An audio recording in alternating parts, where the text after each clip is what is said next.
अस्सलाम वालेकुम। शराय दसूर से मैं हूं अब्दुल क़य्यूम सिद्दीकी और आप हैं AQS के साथ और मेरे साथ मतीउल्लाह जान। क्या हाल है मतीउल्लाह जी, जान? मैं बिल्कुल ठीक हूँ।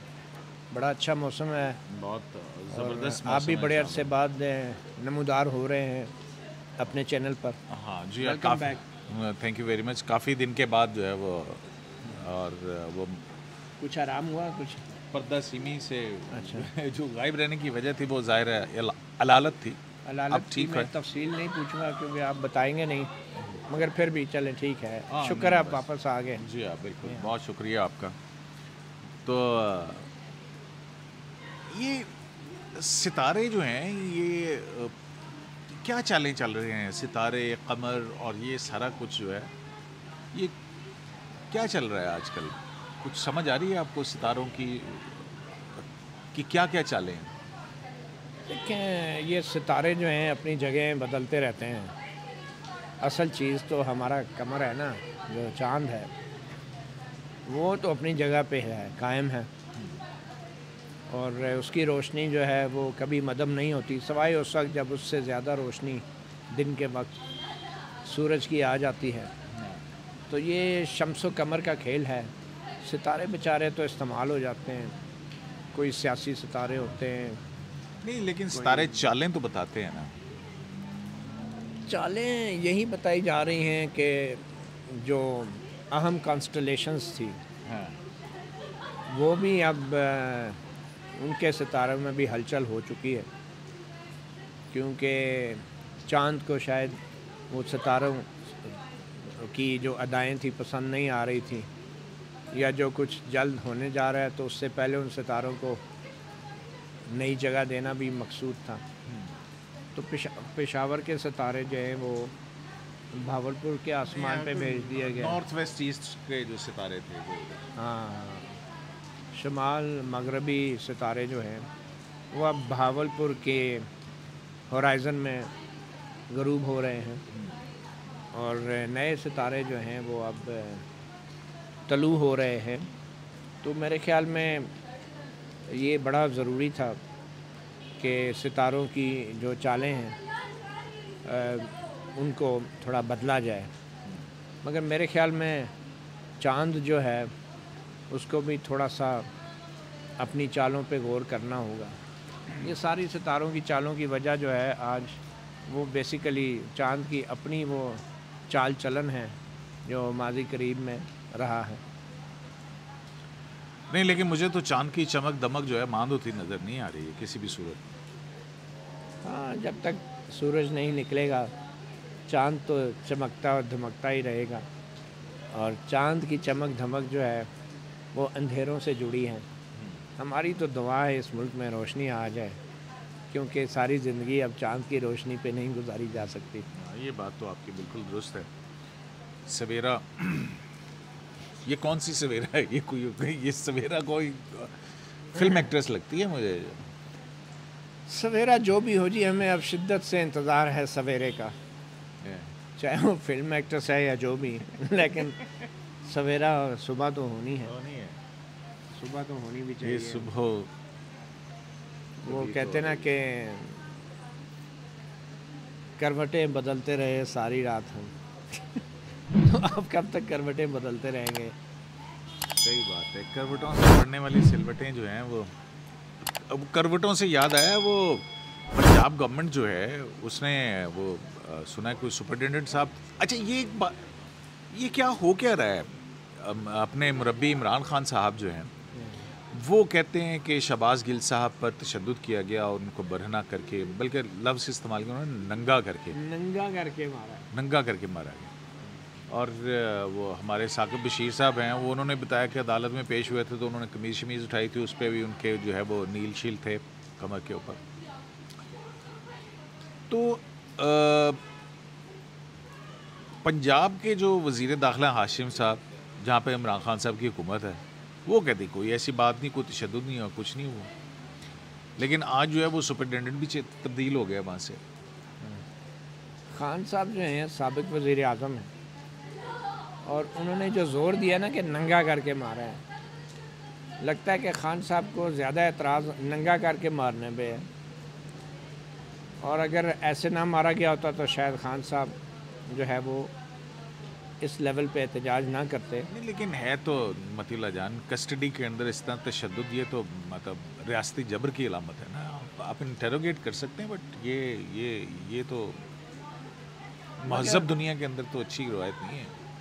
मगर खान साहब खुद इस रियासती जबर का हिस्सा रहे हैं, वो इस मुल्क के वज़ीर आज़म रहे। लेकिन जस्टिफाई करता है क्या इस बात को? क्या दो गलत जो हैं वो एक सही बन सकते हैं? कोई जस्टिफिकेशन नहीं है। शहबाज गिल के साथ जो हुआ, जुल्म हुआ, ज़्यादती हुई, काबिल मज़म्मत है। मगर इमरान खान जैसे बंदे के मुंह से ये बात जो है, ये भी, इसकी भी कोई जस्टिफिकेशन नहीं लगती।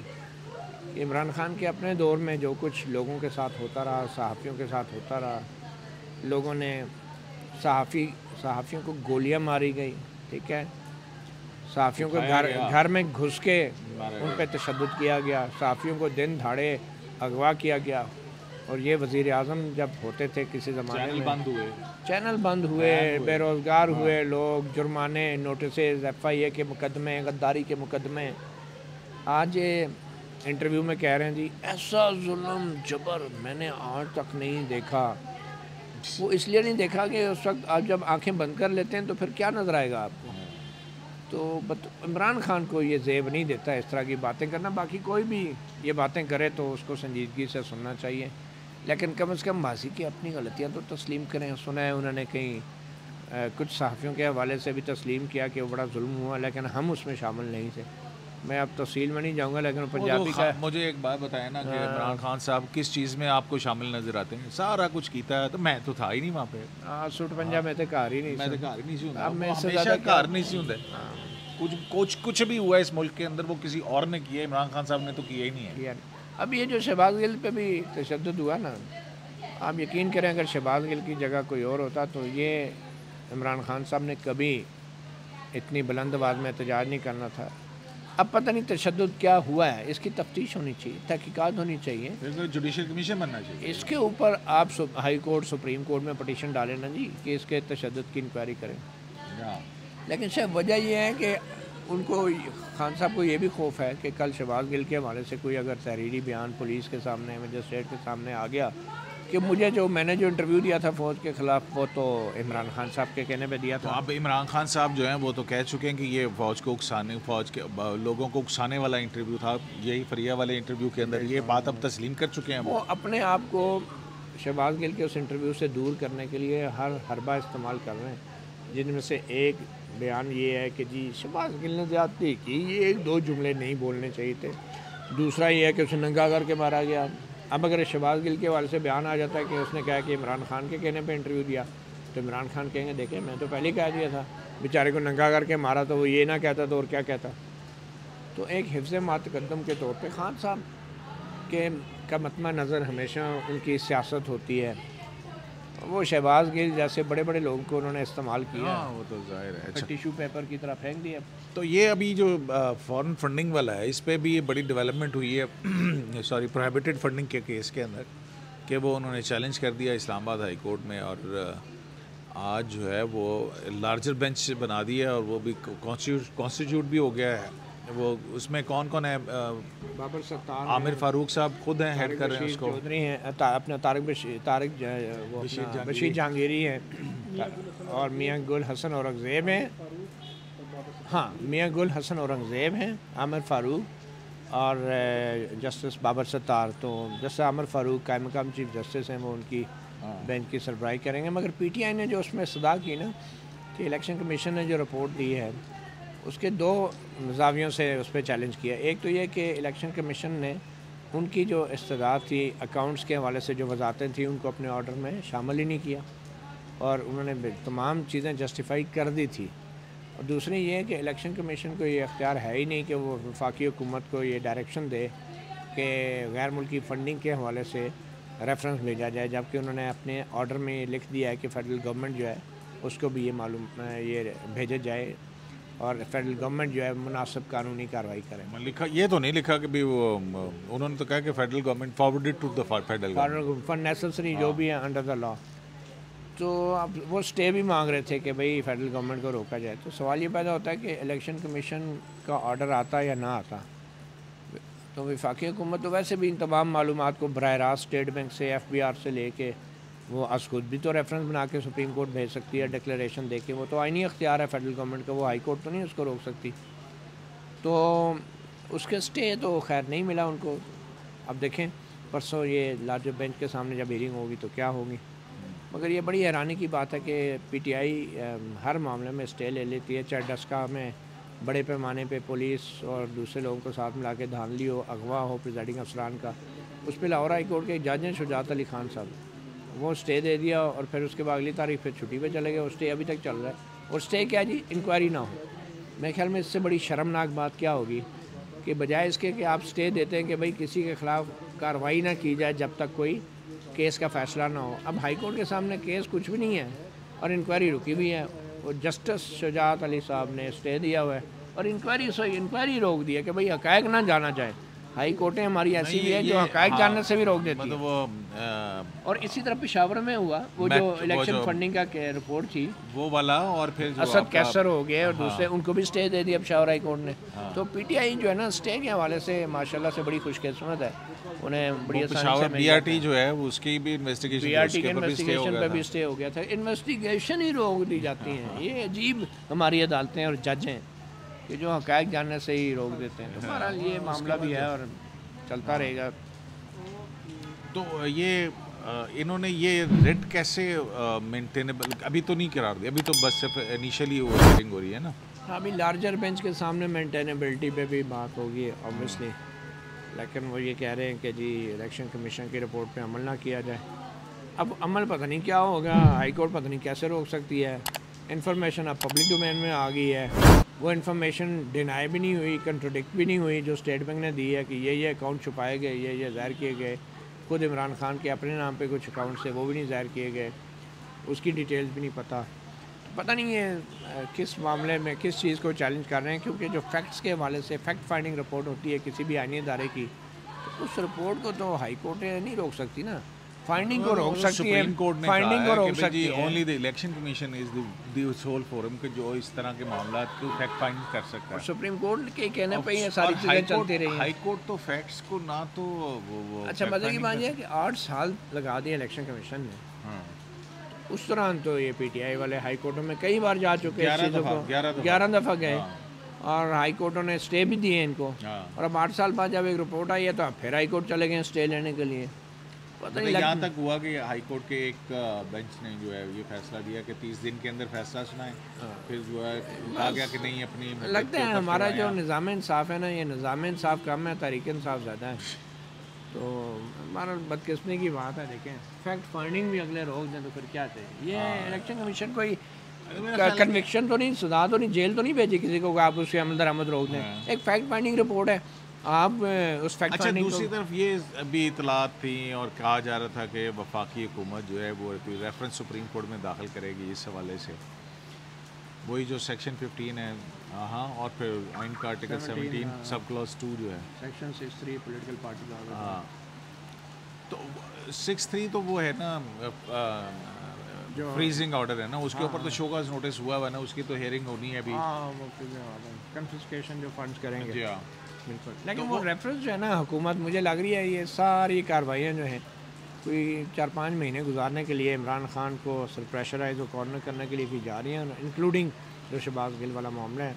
मुझे कोई संजीदगी नहीं लग रही हमारे इंस्टीट्यूशंस के अंदर, क्योंकि 4-5 महीने गुजर गए तो फिर ये भी बड़ी ब्रीदिंग स्पेस होती है। तो ये चीज़ें को जो है प्रोलॉन्ग किया जा रहा है। हिकमत अमली ये है कि खान साहब को 4-5 महीने के लिए, मतलब देखें ना, शहबाज गिल साहब की गिरफ्तारी के बाद जो ममनुआ फंडिंग का है वो मामला दब सा गया है ना।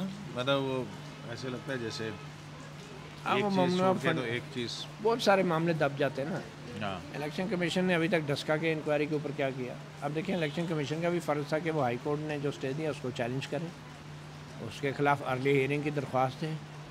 खुद आप उसमें कितने ब्यूरोक्रेट साहब, कासिम सूरी साहब वाला जो केस है वो भी स्टे पे चल रहा है, वो भी पता नहीं कब से चल रहा है।